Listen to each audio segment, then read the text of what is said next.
আসসালামু আলাইকুম। Hello everyone, welcome back to my channel hour ordinary days. আজকে তৈরি করব কচুমুখী ভর্তা। এখানে কয়েকটা কচুমুখী নিয়েছি, তারপর ভালো করে আমি ধুয়ে নিয়েছি। এখন এই কচুমুখী আমি ভালো করে সিদ্ধ করে নিব।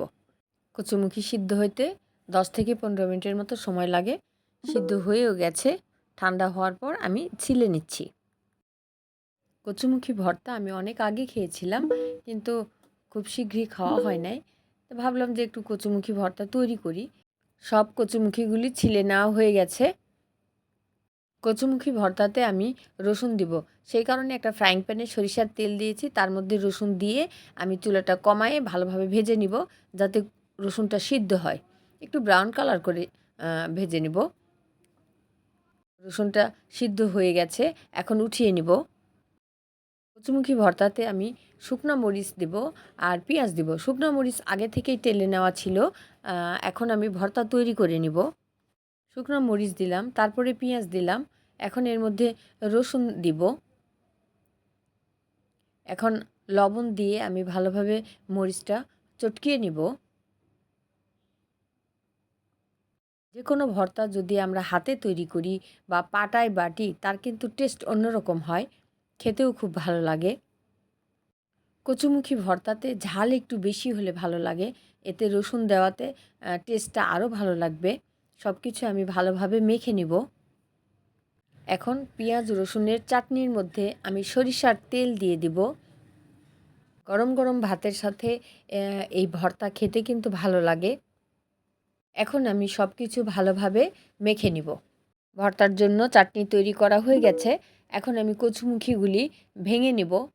যেহেতু এগুলো সিদ্ধ করা আছে, ভাঙতে বেশি সময় লাগবে না, হাত দিয়ে একটু চাপ দিলে এগুলি ভেঙে যাবে। এখন সব কিছু আমি আবারও ভালোভাবে মেখে নেব। কচুমুখী আমরা সবসময় চিংড়ি মাছ দিয়ে রান্না করি, সেটা খেতে অন্যরকম লাগে। আর ভর্তা খুব বেশি তৈরি করা হয় না, আজকে তৈরি করলাম ভর্তা। ভর্তাটা আমি হাত দিয়ে ভালোভাবে মেখে নিব, কোথাও যেন দানা দানা ভাব না থাকে। এখন আমি এর মধ্যে দিয়ে দিব ধনিয়া পাতা। এই সময় চেক করে দেখব ভর্তাতে লবণ ঝাল ঠিক আছে কি না।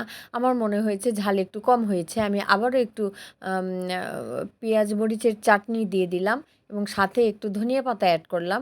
সব কিছু সুন্দর করে আবারও মেখে নিব। ধনিয়া পাতা দিলে যে কোনো ভর্তার টেস্ট ভালো লাগে। সবশেষে এর মধ্যে আমি দিয়ে দেব একটু লেবু। এক ফালি লেবুর রস আমি দিয়ে দিলাম। সব কিছু আবারও মেখে নিব।